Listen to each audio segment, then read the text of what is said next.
الحمد لله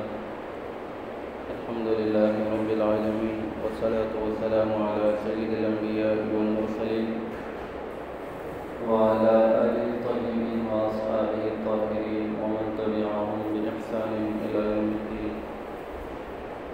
أما بعد، فقد قال الله تعالى في كلامه المجيد والفرقان الحميد: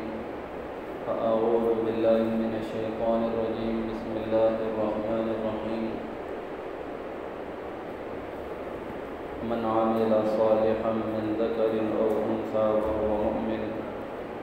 فلنحيينه حياة طيبة ولنجزينهم أجرهم بأحسن ما كانوا يعملون. وقال: من جاء بالحسنة فله خير منها ومن جاء بالسيئة فكبت وجوههم في النار هل تجزون إلا ما كنتم تعملون. صدق الله العظيم. وقال رسول الله صلى الله عليه وسلم: الدنيا مزرع الآخرة، أو كما قال عليه الصلاة والسلام. محترم اور مکرم سامعین کرام، اللہ سبحانہ و تعالی نے بہت ساری چیزوں میں دو چیزیں بنائی ہیں، دو چیزوں کو جوڑ کر بنایا ہے. ان میں سے ایک چیز اصل ہے اور دوسری چیز یہ عدم کی طرح ہے، یہ ہمیشہ رہنے والی نہیں ہے، یا یہ مقصود نہیں ہے. جیسے انسان کو اللہ نے بنایا تو جسم اور روح کے مجموعے کے ذریعے سے اللہ نے بنایا. جسم فنا ہو جانے والا، ختم ہو جانے والا ہے، روح باقی رہنے والی ہے. اسی طرح اللہ نے دنیا کو اور آخرت کو بنایا ہے، اور دنیا کو اللہ سبحانہ و تعالیٰ نے آخرت کا تابع بنایا ہے. اس وجہ سے جو مسلمان کہلاتے ہوں، اپنے آپ کو ایمان والا کہلاتے ہوں، تو ان کے لیے لازم اور ضروری ہے کہ وہ مقصد آخرت کو بنائیں، اس لیے کہ آخرت اصل ہے. دنیا ختم ہو جانے والی اور فنا ہو جانے والی ہے. آخرت میں جو اجر ملنے والا ہے وہ باقی رہنے والا ہے. وہاں کے جہان کو عدم نہیں ہے، ختم ہونا اور فنا ہونا نہیں ہے. ان دو چیزوں کے ساتھ ساتھ ایک اہم چیز جو حدیث شریف تلاوت کی گئی، نبی پاک صلی اللہ علیہ وسلم نے اس میں ارشاد فرمایا ہے کہ الدنیا مزرع الآخرہ، دنیا یا آخرت کی کھیتی کی جگہ ہے. یعنی انسان جو جہاں پر کھیتی کرے گا، جو بوئے گا، اس کا پھل اسے آخرت کے دن ملے گا. تو آخرت اصل ہے، پھل ملنے، ثمرہ ملنے کی جگہ ہے، اور اس سے پہلے یہ محنت کی جگہ ہے. یہاں پر انسان کو وہ کچھ عمل اختیار کرنا ہے جس کا حکم اللہ سبحانہ و تعالیٰ نے دیا ہے، جس کی طرف نبی پاک صلی اللہ علیہ وسلم نے انسانوں کو بلایا ہے، صحابہ کرام نے انسانوں کو دعوت دی ہے. صلحاء امت، اولیاء امت جس کی طرف بلاتے ہیں، ان اعمال کو اختیار کرتے ہوئے زندگی بسر کرنا ہے، تاکہ انسان آخرت میں بہترین ثمرہ حاصل کر سکے اور آخرت میں نجات اس کے حصے میں آئے، اللہ کی رضا اس کے حصے میں آئے. تو اس کے لیے دنیا میں کیا چیز کرنا چاہیے اور کیا چیز نہیں کرنا چاہیے، اور کون سے عمل اختیار کرنے پر بندہ کامیاب اور بامراد ہوگا، اور کن اعمال کے کرنے سے نقصان سے دوچار ہوگا. احادیث شریفہ میں مختلف اوقات میں نبی پاک علیہ السلام نے بیان کیا ہے. قرآن شریف کی مختلف آیتوں میں اللہ سبحانہ و تعالیٰ نے بیان کیا. انہی آیات شریفہ میں سے ایک آیت ہے کہ اللہ سبحانہ و تعالیٰ کے پاس مخلوق تمام کی تمام برابر ہے، انسان تمام کے تمام برابر ہیں. مرد اور عورت ہونے کے اعتبار سے کوئی تفریق اللہ سبحانہ و تعالیٰ نے نہیں کی. کالا اور گورا ہونے کے اعتبار سے کوئی تفریق اللہ نے انسانوں کے درمیان میں نہیں کی. عرب اور عجم ہونے کے اعتبار سے اللہ نے کسی کو کسی پر فضیلت نہیں بخشی. مال اور دولت کے اعتبار سے اللہ تعالیٰ نے کسی کو کسی پر فضیلت نہیں بخشی، بلکہ قرآن شریف میں اور حدیث شریف میں بیان کیا گیا ہے قرآن شریف میں کہا گیا کہ جو تم میں زیادہ تقوی والا ہے، اللہ اور اس کے رسول صلی اللہ علیہ وسلم کی تعلیمات و احکامات پر عمل کرنے والا ہے، وہ اللہ کے پاس زیادہ پسندیدہ ہے، اس کا بڑا مقام ہے۔ حدیث شریف میں حجۃ الوداع کے موقع پر نبی پاک علیہ السلام نے انسانی مساوات کو بیان کیا کہ سب آدم کی اولاد ہے، سب برابر ہے۔ جس کے پاس تقوی ہے، جو اللہ سے ڈرتا ہے، اپنی زندگی میں احکامات شرعیہ پر عمل کرتا ہے، وہی اللہ سبحانہ و تعالیٰ کے پاس باعزت اور مکرم ہے۔ اس وجہ سے انسان کو اپنے اعمال کی نگرانی کرنی چاہیے، اس لیے کہ اس کے اعمال ہی ہیں جو کل اللہ سبحانہ و تعالیٰ میزان میں تولیں گے، ترازو میں تولیں گے، اور پھر اس کے بعد اس کے متعلق اللہ سبحانہ و تعالیٰ فیصلہ فرمائیں گے۔ تو کون سے لوگ کامیاب اور بامراد ہیں؟ اللہ سبحانہ و تعالیٰ نے بیان کیا، من عمل صالحا من ذکر او انثی، انسانوں میں سے چاہے وہ مرد ہوں چاہے وہ عورت ہوں، نیک عمل کرنے والے ہوں، تو ان لوگوں کے لیے بھلائی ہے، ان کے لیے کامیابی ہے۔ من عمل صالحا من ذکر او انثی وهو مؤمن، کہ جو یہ ہمیں نیک عمل اختیار کرنا ہے، عمل صالح اختیار کرنا ہے، حسنات کو اپنے نامہ اعمال میں جمع کرنا ہے۔ اس لیے اس کے ساتھ ساتھ اللہ سبحانہ و تعالیٰ نے بیان کیا کہ وہ لوگ جو ایمان کے ساتھ یہ عمل کرتے ہوں ان کے لیے بھلائی ہے۔ دنیا میں بہت سارے لوگ رہتے ہیں، ایک تو اللہ کی وحدانیت کا اقرار کرنے والے، نبی پاک علیہ السلام کو نبی اور نبی آخر الزمان ماننے والے،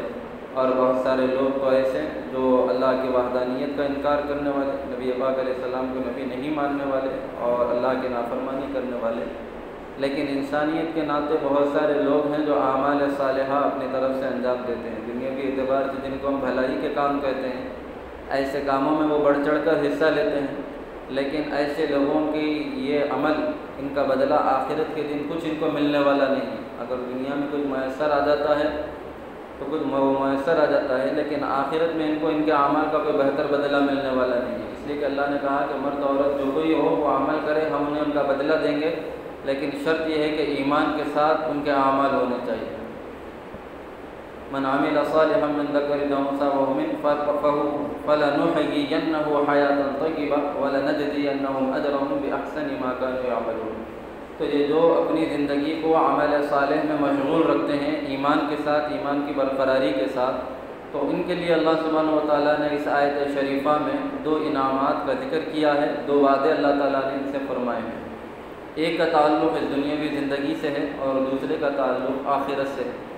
دنیاوی جو فائدہ یا وعدہ اللہ سبحانہ و تعالیٰ نے اس میں ذکر کیا ہے کہ فَلَنُحْيِيَنَّهُ حَيَاةً طَيِّبَةً، ایمان پر جمے ہوئے ہوں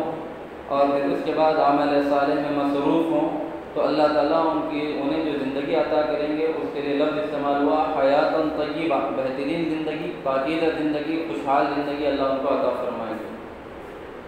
اور پھر آخرت کا جو وعدہ اللہ سبحانہ و تعالیٰ نے فرمایا وَلَنَجْزِيَنَّهُمْ أَجْرَهُمْ بِأَحْسَنِ مَا كَانُوا يَعْمَلُونَ، آخرت میں اس عمل صالح کے بدلے میں جو اجر و ثواب ان کو ملے گا وہ ان کے عمل سے کہیں بہتر ان کو عطا کیا جائے گا۔ تو دو باتیں اللہ سبحانہ و تعالیٰ نے اس آیت شریفہ میں فرمائیں۔ اس آیت شریفہ کی تلاوت کے بعد اور اس کے مختصر سے معنی سننے کے بعد ہم ہماری اپنی زندگیوں کا جائزہ لیں، اپنے حالات کو ٹٹولیں کہ ہماری زندگی کس راہ پر چل رہی ہے یا کیسے حالات کا ہم شکار ہیں۔ ہر کوئی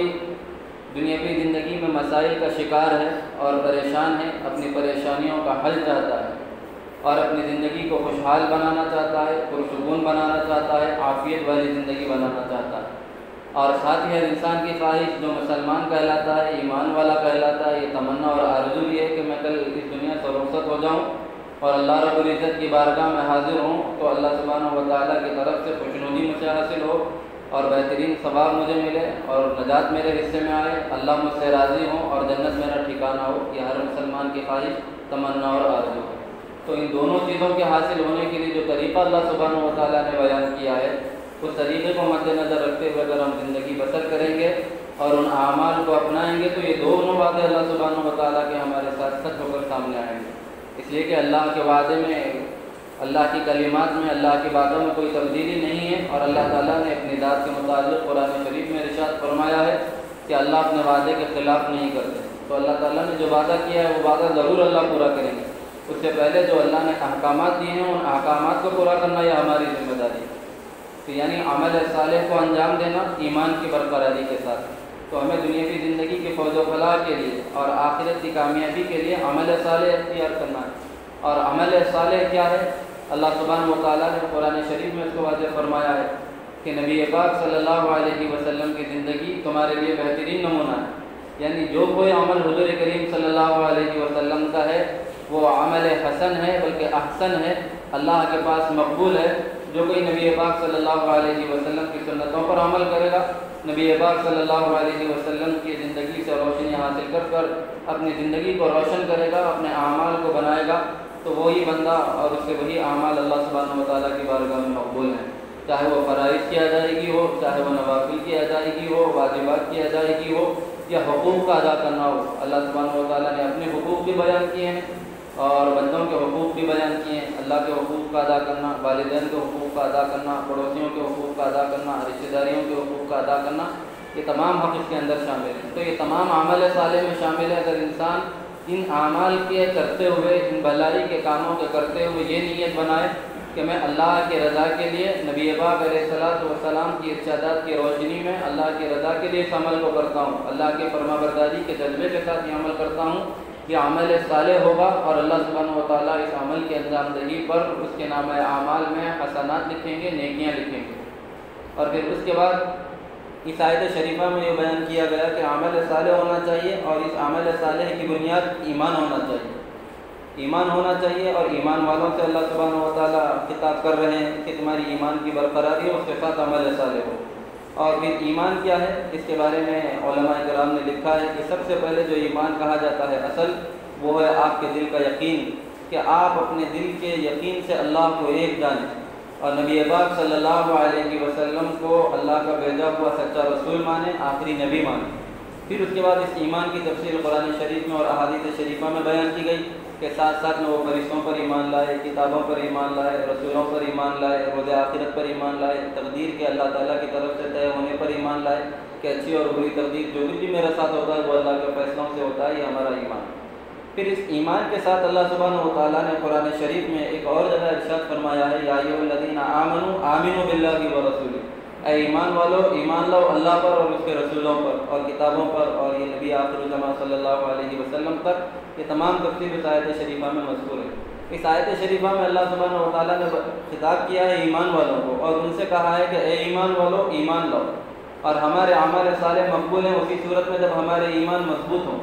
یعنی ہمارا ایمان جس قدر مضبوط ہوگا اسی قدر ہمارے اعمال کا اجر و ثواب اللہ سبحانہ و تعالیٰ کی بارگاہ سے ہمارے لیے طے ہوگا۔ اگر ایمان میں کمزوری ہوگی تو از خود ہمارے اعمال کا اجر ختم ہو جائے گا یا کم ہو جائے گا۔ اور بہت ساری صورتیں اور وجہ ہیں کہ انسان نیک عمل کرتا ہے لیکن کسی گناہ کی وجہ سے اس کا عمل، اس کا ثواب ضائع ہو جاتا ہے، اور اس کو دنیا کا سب سے غریب ترین اور محتاج ترین، مسکین ترین آدمی نبی پاک علیہ الصلوۃ والسلام نے بیان کیا ہے کہ عمل صالح کرے لیکن جب قیامت کے دن اللہ کی بارگاہ میں حاضر ہو تو اس کے نام اعمال میں نیکی باقی نہ رہے کہ لوگوں کا حق مارا ہوگا، کسی کو ستایا ہوگا، تانا دیا ہوگا، اور اس کی نیکیاں لے کر اس کو دے دی جائیں گے اور اس کے حصے میں کچھ نہیں رہے گا۔ تو ہمارا ایمان مضبوط ہونا چاہیے اور ہمارا عمل ہمارے نام اعمال میں باقی رہنا چاہیے، ہمارے عمل صالح پر دوام کے ذریعے، اس پر باقی رہنے کے ذریعے اور پابندی کے ساتھ مسلسل ساری زندگی عمل صالح میں مشغول رہنے کے ذریعے۔ تو اللہ سبحانہ و تعالیٰ نے ایمان کی مضبوطی کی طرف دعوت دی ہے کہ اگر ایمان مضبوط ہوگا تو تمہارے اعمال کا ثواب تمہارے وہم و گمان سے بھی زیادہ کر ہم تم کو دیں گے۔ اور اس کی نظیر نبی پاک صلی اللہ علیہ وسلم کی حدیث شریف میں ملتی ہے اور قرآن شریف کی آیتوں میں ملتی ہیں، اور وہ صحابہ کرام رضوان اللہ علیہم اجمعین کے درمیان فرق مراتب کو بیان کرتے ہوئے نبی پاک علیہ السلام نے بیان کیا ہے ان صحابہ سے جو فتح مکہ کے بعد ایمان لائے کہ تم اگر احد پہاڑ جو کئی کلومیٹر پر محیط ہے، اللہ کے نبی علیہ الصلوۃ والسلام نے کہا کہ احد پہاڑ کے برابر بھی اگر تم سونا اللہ کی راہ میں خرچ کرو تو فتح مکہ سے پہلے جنہوں نے 1-8 کلو جو اگر اللہ کی راہ میں صدقہ دیا ہو، خرچ کیا ہو، تو تم ثواب میں ان کا مقابلہ نہیں کر سکتے۔ تو یہ فرق مراتب نبی پاک علیہ الصلوۃ والسلام نے بیان کیا ہے کہ جس قدر آزمائشوں کے بعد، جس قدر خلوص دل کے ساتھ بندہ عمل اللہ کی رضا کے لیے کرتا ہے تو پھر اس کا ثواب اللہ سبحانہ و تعالیٰ اپنی طرف سے بے انتہا عطا کرتے ہیں کہ انسان ان کو سوچ نہیں سکتا۔ احادیث شریفہ میں نبی پاک علیہ الصلوۃ والسلام نے بیان کیا کہ بندہ قیامت کے دن حاضر ہوگا اور اپنے نامہ اعمال میں ڈھیر سارا ثواب دیکھے گا اور کہے گا کہ مولا کریم ایسے اعمال تو میں نے کیے نہیں تھے لیکن یہ ثواب مجھے کہاں سے حاصل ہوا ہے؟ تو اس سے کہا جائے گا کہ تم نے خلوص دل کے ساتھ فلاں وقت میں صدقہ دیا تھا، یا تم نے دعا کی تھی، اللہ نے اس کو ذخیرہ کیا ہے اور اس کو اللہ سبحانہ و تعالیٰ نے پرورش اس کی فرمائی ہے اور اس کو ثواب کو اللہ نے بڑھاتے بڑھاتے یہاں تک پہنچایا ہے۔ تو اس وقت انسان تمنا کرے گا کہ کاش میں اور صدقہ دیتا، یا میری دعائیں دنیا میں قبول نہ ہوتی کہ اس کا اجر و ثواب اس قدر زیادہ دیا جا رہا۔ تو الغرض مختصر یہ کہ انسان جس قدر خلوص دل کے ساتھ اللہ کی رضا کے لیے عمل کرے گا، نبی پاک علیہ الصلاۃ والسلام کی سنت کی روشنی میں عمل کرے گا، تو اس کے اعمال صالحہ کا ثواب اسے زیادہ سے زیادہ اللہ سبحانہ و تعالیٰ عنایت فرمائیں گے، اور ایسے لوگ کامیاب اور بامراد ہوں گے۔ تو اس کے لیے ہمیں عمل صالح میں مشغول ہونا ہے، اور عمل صالح میں مشغول ہونے سے پہلے اپنے دل کا محاسبہ کرنا ہے کہ ریا ہمارے پاس نہ آئے، دنیاوی غرض اور فاسد نیتیں ہماری نہ ہوں، بلکہ ہم عمل صالح سے اللہ کی رضا کو مقصود بنانے والے ہوں کہ ہم اللہ کے بندے ہیں، اللہ کے حکم پر اللہ کی رضا کے لیے عمل کرتے ہیں۔ ہم نبی پاک علیہ الصلاۃ والسلام کے امتی ہیں، اور اللہ سبحانہ و تعالیٰ نے بہترین اسوہ نبی پاک علیہ السلام کا بنایا ہے۔ ہم نبی پاک علیہ السلام کی خوشنودی کے لیے اور حضور کریم صلی اللہ علیہ وسلم کی پیروی اور اتباع میں جس کا حکم اللہ نے ہمیں دیا ہے یہ عمل کرتے ہیں، تو پھر ہماری دنیا بھی بنے گی اور آخرت بھی بنے گی جس طرح کہ اللہ نے وعدہ کیا ہے۔ اور ایک بات یہ بھی ذہن میں رکھیں کہ دنیاوی زندگی کا اطمینان اور سکون جو اللہ نے ذکر کیا ہے وہ مال اور دولت کی فراوانی یا جائیداد کا حاصل ہو جانا یہ نہیں، بلکہ حیات طیبہ وہ ہے جس کے اندر انسان کو دلی اطمینان نصیب ہوتا ہے۔ اگر ہم یہ مراد لیں کہ اللہ سبحانہ و تعالیٰ نے یہ وعدہ کیا کہ خوشحال زندگی عطا فرمائیں گے عمل صالح کے بعد، اگر اسے ہم دنیاوی مال و دولت مراد لیں تو صحابہ کرام سے بڑھ کر کس کا عمل صالح اللہ رب العزت کی بارگاہ میں مقبول ہو سکتا ہے؟ جبکہ ہم صحابہ کی زندگی کو دیکھتے ہیں تو دنیاوی مال و دولت ان کے پاس اتنا نہیں جتنا کہ آج کل لوگوں کے پاس میسر آیا ہے۔ صحابہ کی اکثریت یہ فقر و فاقے میں مبتلا تھی، اللہ نے بعد میں ان کے لیے دروازے کھولے۔ تو دنیاوی زندگی کا بہتر بنا دینا، یہ مال و دولت اور اسباب آسائش کا فراہم ہو جانا یہ نہیں، بلکہ انسان کو اپنی زندگی پر اطمینان میسر آ جائے، اپنے اعمال پر اطمینان میسر آ جائے، یہ اللہ سبحانہ و تعالیٰ اس کے لیے کر دیں گے، اور دل کا غنا اس کو اللہ سبحانہ و تعالیٰ عطا فرمائیں گے، عافیت والی زندگی اللہ تعالیٰ اس کو نصیب فرمائیں گے۔ یہ عمل صالح کی برکت سے ہوگا جو ایمان کی برقراری کے ساتھ انسان عمل انجام دے گا، اور پھر آخرت میں تو اللہ نے جو وعدہ کیا ہے ضرور بھی ضرور اللہ کی ذات سے امید ہے وہ ہمارے ساتھ سچ ہو کر حق ہو کر سامنے آئے گا۔ تو دنیا اور آخرت کی بھلائی کے لیے اپنے اعمال کی اصلاح کی فکر کریں، اور ایمان کی تازگی کے لیے اعمال میں مصروف اور مشغول ہوں، یہ ہمارے لیے لازم اور ضروری ہے۔ اللہ سبحانہ و تعالیٰ سے دعا ہم تمام کو علم صحیح اور عمل صالح کی توفیق عنایت فرمائے۔ آمین۔ وآخر دعوانا الحمد للہ رب العالمین۔